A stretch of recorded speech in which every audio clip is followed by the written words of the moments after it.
Alright, I figured I may as well just showcase this here. So this here is the removal of the carburetor, so let's just kind of assess what we have to do. First thing that I see is this cable that comes out of the firewall, which is for the gas pedal, and that seems to kind of be what's linking it. I see this long thing going down somewhere, not sure what that exactly does, and that just connects, so that should be pretty easy. It looks like there's just a little, oh, now I dropped it, little this thing, not a cotter pin, but anyway, that, and then this should pop off. Perfect. So this is super easy. Anyway, what we're gonna do is just go ahead and find all the linkage. So from what I see so far, disconnect this, disconnect a couple other little things, these springs here, disconnect those, disconnect these vacuum lines, which is pretty simple. This one here just goes to the vacuum reservoir there. This one goes to some kind of that thing. Get rid of that. And by the way, forgive me guys, I'm not great with carburetors. I'm not even good with them. I don't know a whole lot about them. Then we've got this vacuum line, which goes to somewhere back there, not sure, don't care. Then we've got this electrical connector, which seems to be just bolted onto where the carb's bolted on, so I don't really have to disconnect that. There's this vacuum line. Looks like a choke here. This looks like a choke, and I believe that's what that is. And then, of course, the fuel line, and not much else. So, yeah, gonna be pretty simple. Alright, guys. Right here we have the Carter Thermo-Quad 6-2367. That's the number. This carburetor has gained, actually, a healthy mixture of good and bad reputation. It has a nickname as the Thermo Bog because this thing, these have tendencies to bog down like crazy under acceleration. Actually, the person I bought it from, Katarina's Garage, Katarina over at Katarina's Garage, she had told me, it was in the ad too, that it bogs down a little bit under throttle. And it absolutely does. If you floor it, it just tries to die. Like if you rev it all the way to the floor, it doesn't rev. It just goes like it doesn't actually rev. So it does bog down a lot. There are micro adjustments that you can make to actually help, like this air door here. This here. So this on the bottom here, you can see, and I'm not a carburetor expert, and I'm not going to pretend that I am, but on the bottom here, they have this spreadboard design, which is pretty cool. I know that Edelbrock, I think it was, I don't know, I want to say 80s or 90s, they came out with an adjustable air dam right here, just like this one. And the thing is, the Carter Thermo-Quad has had it since, I don't know, 71 actually, I believe. Yeah, the Thermo-Quad came out in 71. They had it on, I think, what was it, the 340 or the 360 or something was the first engine that the Thermo-Quad was in.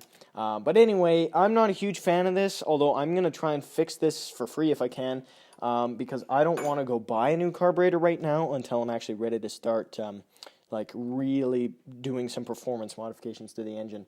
So this here is a decent carb. Some things that are special about it,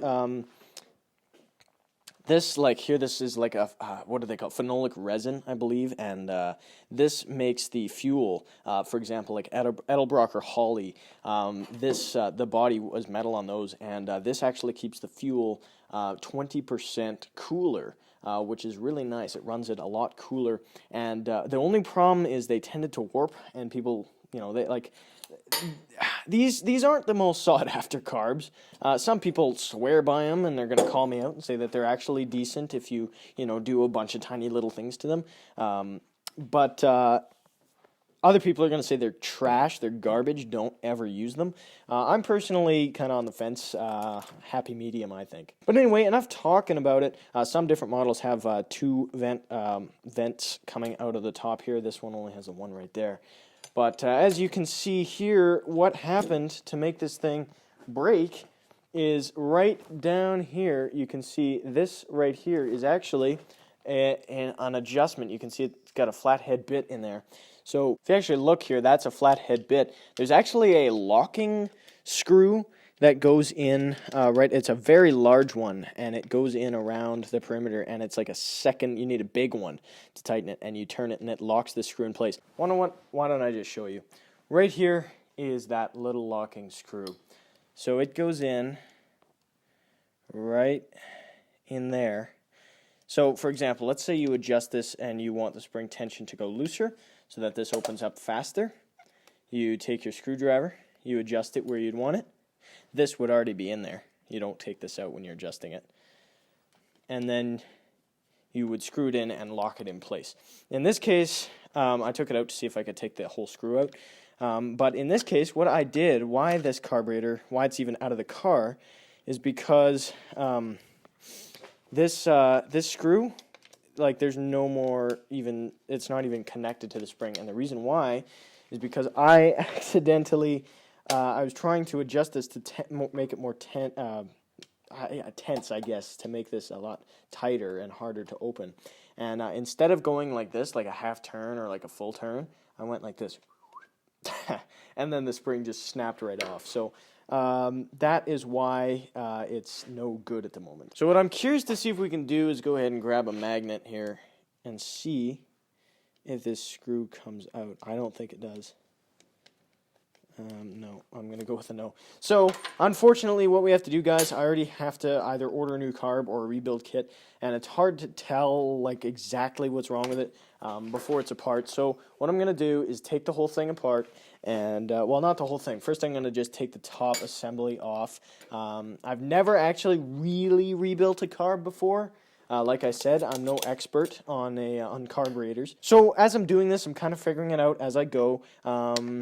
Just like I did with that Crown Vic engine. But from all I see are just a bunch of flathead screws that hold it in. I'm hoping no rivets or anything, but let's go ahead and just try and get it apart. Also, guys, it's worth mentioning, have a gas can nearby or some kind of bowl to catch the fuel in, because I guarantee the bowl is full of fuel. I'm not sure if there are any screws that are different lengths. Another thing is I'm actually just realized that this phenolic resin has a tendency to warp, so I'm not going to be taking them out just haphazardly. I'm going to take the screws out kind of in a sequence. If there are any screws that differentiate in length, just make sure that you set those somewhere where you know where they go. Alright, so it actually looks like we got all of the screws out of the top here. Now, I'm a little worried about everything here, because like I said, I've never really done this before, and I know that if I mess it up, this carb is donezo. It's a really good idea to have one of these little magnetic getter things on a stick. Like I said, I don't know a whole lot about carbs, so this is all very new. Alright, well, what I'm going to try and do is separate it from the body.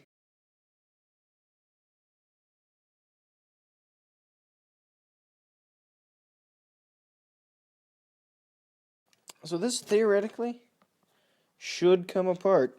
Like, it looks like I've got pretty much everything out.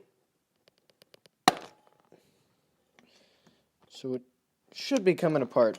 I'm just going to tinker with it for a little bit. Alright, guys, so actually something interesting. I Googled stuff about the Thermo-Quad because I couldn't figure out how to get this off. It turns out there's actually two same screws just inside here that I had to get out, which is fine. Now this is loose. And I didn't even know it, but I was on YouTube, and I was watching this guy who was rebuilding it, well, taking it apart first. Turns out it was Lunar Outlaw's garage, and I didn't even know it. Like that's how blanked out I was. But anyway, yeah, so go check out Lunar Outlaw's garage because he did a rebuild on the Thermo-Quad, and like I said, I don't really know what I'm doing. So definitely worth checking that out. So it looks like right here there's a little, like what looks like a C-clip. Yep, so just a little C-clip. Then it looks like this here is a washer of some kind. Pop that off. Make sure that stays in a good spot. And now this should come out. Okay. So this little rod, I got to remember this. This goes somewhere important.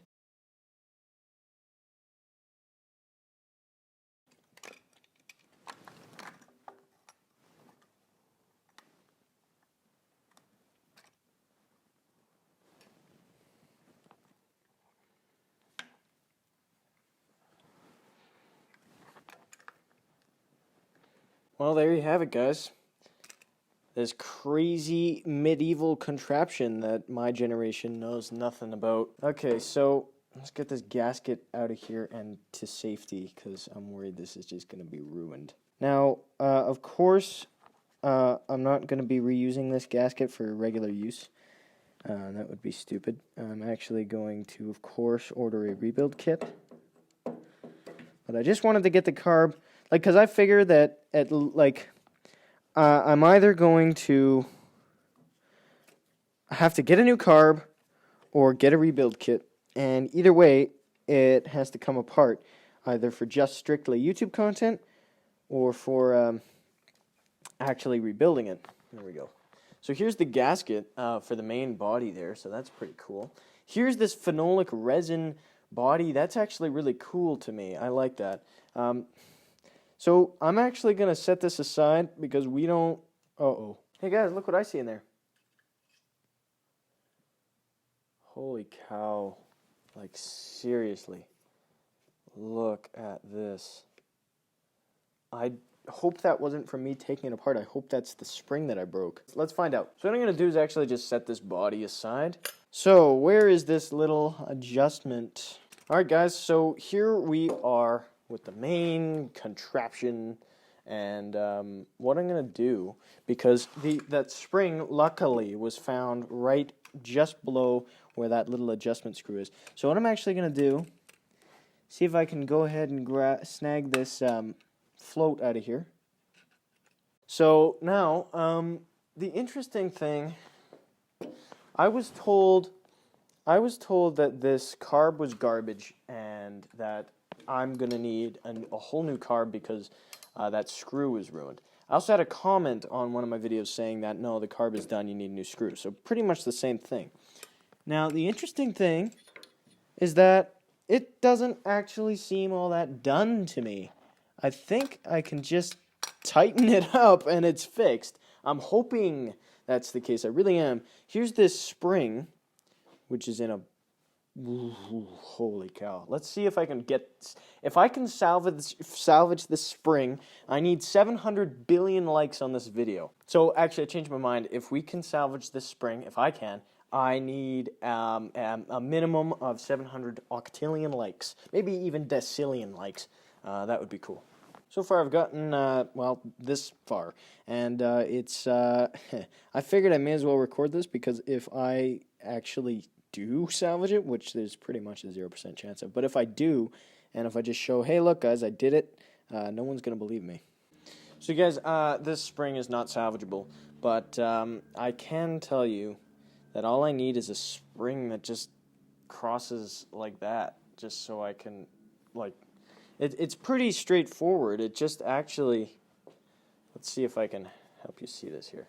So if you can see right here, one end simply just goes on like this, and then it just turns the spring to tighten or loosen it, and the other end goes on the other end to adjust that flap, and then that's literally how simple it is. I might even be able to find one of these laying around, so I'm going to try. Okay, guys, you need to check this out. This is actually still super duper hot, but, oh, no, I can hold it now. This here is that spring, and it sure looks a lot better than it did. What I did is I took this screwdriver right here, which is still scalding hot.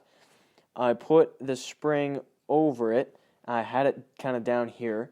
I took needle nose pliers and I coiled it around. I heated it up. I squished it. I heated it up. I squished it more. I heated it up and I squished it, and now it's kind of like this, which actually is a way better outcome than I really could have hoped for. So now what I'm going to do is just see if this can fit in here.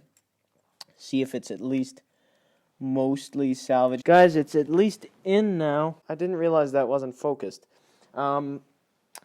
Remember, guys, I salvaged this spring mostly, so if this ends up working all perfectly, 750 decillion likes, just remember that. And just in case you're wondering how many zeros a decillion is, here.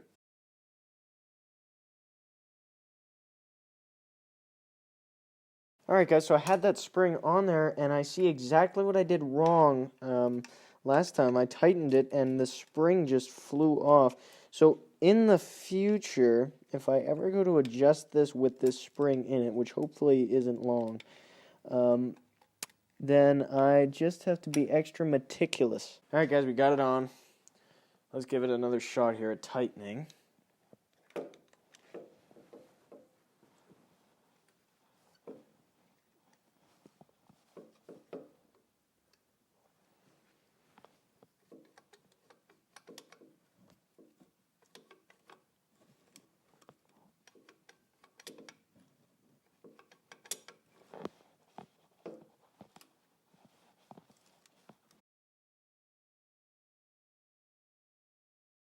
You know what, guys? You might be actually surprised to know that, look.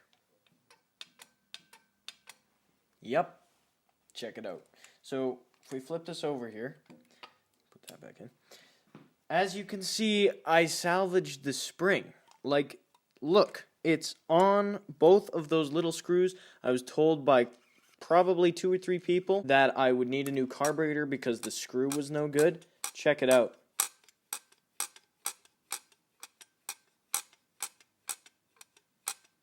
It still works. So I don't have a lot of faith that, that will hold up. So what I'm actually going to do is find some kind of new spring. I'm going to put this back together now. I'm going to see if I can find a way to kind of dolly it and have it like just in one place. See if I can put a little something in there just so that it doesn't really move. But I think this could work until I get a new carb or maybe a rebuild kit. You know what? I'm not going to put anything foreign in the carburetor.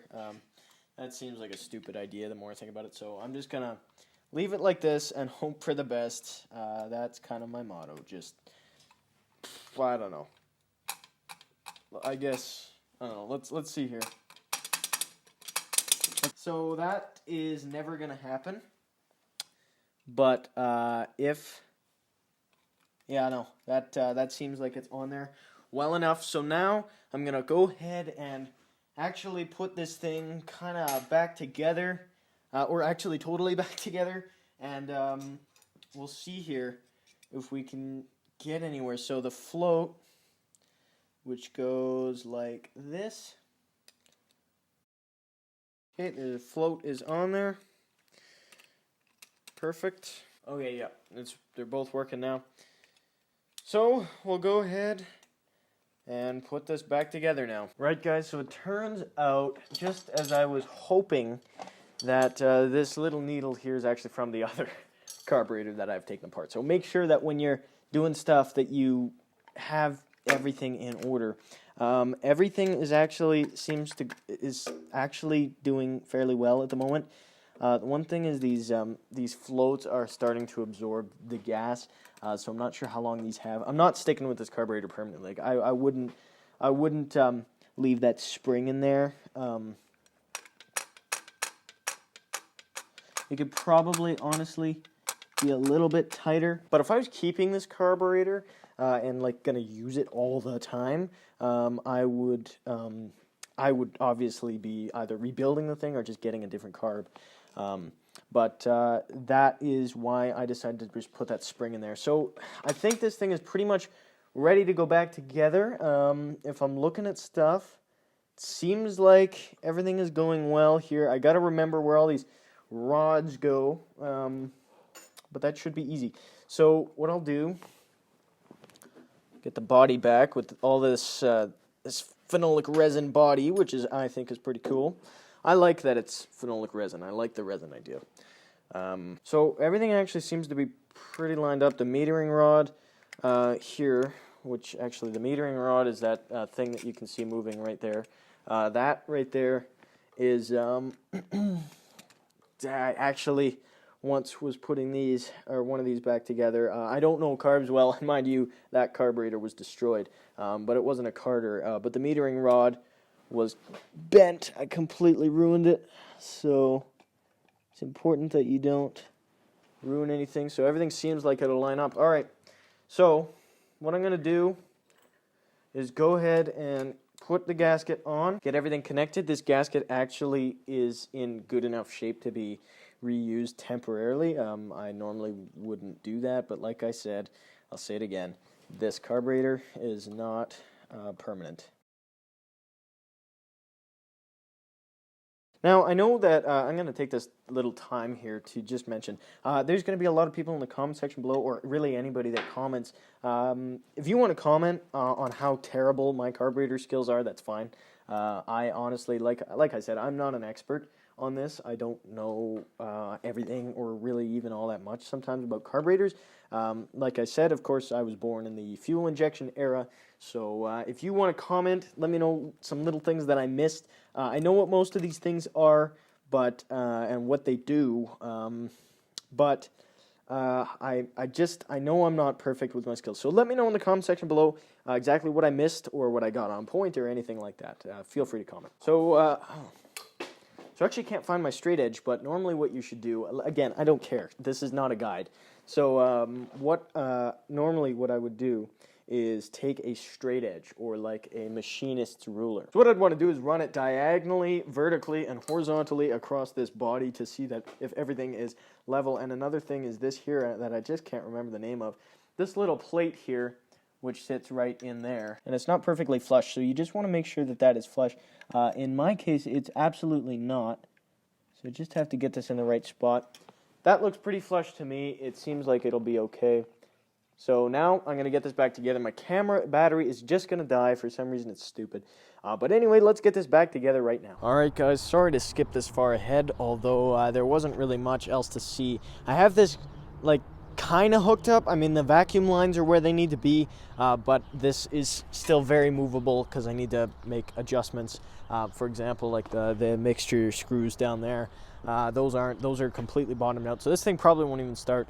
But we'll see here. I don't know. This battery's probably dead, so what I'm gonna do is go get the charger, and then we'll see if this starts together. All right, guys, it's now the next day. I had tried to adjust all those little screws in there, the mixture screws, and especially that kickdown screw. There is no base idle screw on this carburetor, which is very strange to me. I would have thought that there would for sure be a base idle screw and the kickdown screw. Actually, if you want to see what I'm talking about, right in there you can see that giant long looking screw right there on the very tip of my finger. That's the kickdown screw, and you spin that to adjust the kickdown. Now, the only thing is, that one there, that's a weighted screw, and that's not for base idle. That right there is for the kickdown, and unfortunately, there's nothing I can do to really adjust the idle. So what I'm going to do, we're going to get in there. I think the kickdown is adjusted properly.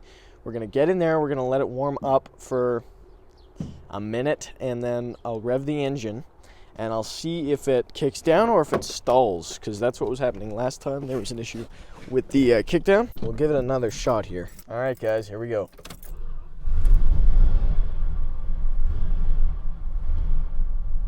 Oh, it's running. Okay. It's really low idle, holy cow. Oh, it sounds so bad. It sounds like it's gonna die. So that's another issue with the kickdown.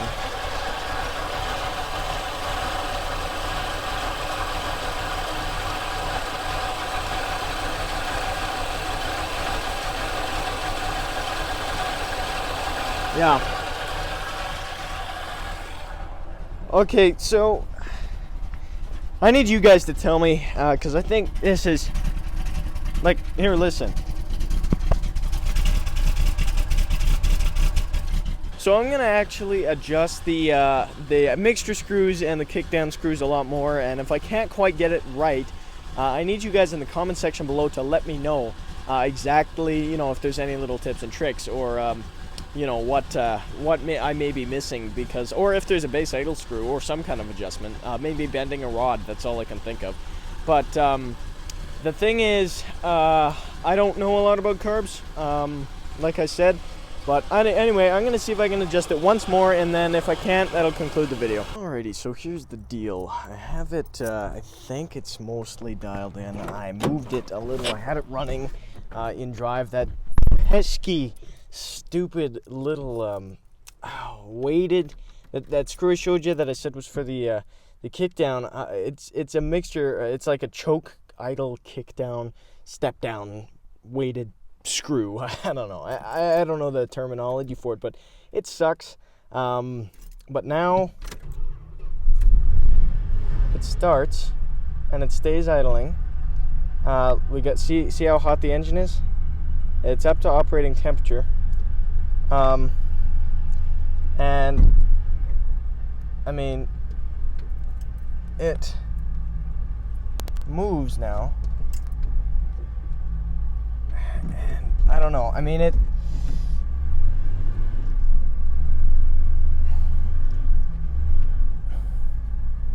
I don't know. I hope you could hear that because the microphone, the audio issues, I'm just getting sick and tired of them. But as you can see, it runs, it drives, it moves, and also if you go like this, it starts. So at least it's running now. I am going to get a new carburetor. That carburetor is done. The Thermo-Quad, I mean, I didn't really screw a lot up, really. I just... I mean, I adjusted it, and now it's a little off. I mean, I can't quite get it back to where it was. I mean, if I spent an hour or two adjusting it, I'm sure I could, but I just don't feel like it. So I'm leaving it the way it is. I have that little screw screwed right into that little pocket on the throttle. I'm not going to show you because I put the whole thing back together. But I'm going to get a new carburetor. If any of you have a suggestion down below. Now, I know there's going to be people that are going to comment and say, oh, you know what, that you could get a lot of performance and fuel economy out of that Carter, the Thermo-Quad. So, you know, if I were you, I'd rebuild it. I don't want to. I really don't want to. I could rebuild it. I mean, it'd be cool to rebuild it. Maybe I will. But I don't want to keep that carburetor on here. I've made up my mind. I mean, the thing is, I thought about getting another Thermo-Quad, but I'm thinking that's completely off the table now. I'd like to get either an Autoline or an Edelbrock. Probably an Autoline because those are the easiest 4 barrels to find, and especially because they make ones that are pretty much the same as a Carter. So anyway, hope you enjoyed the video. If you did, give it a like. If you didn't, give it a dislike. Let me know how in the comment section below, or let me know in the comment section below how I can improve. Let me know what you want to see, and leave your suggestions down below for what kind of carburetor I should get. Preferably for me, something that's more bolt-on. I mean, I can handle adjustments or two, a little bit of retrofitting or whatever, but something that I don't have to get different adapters for.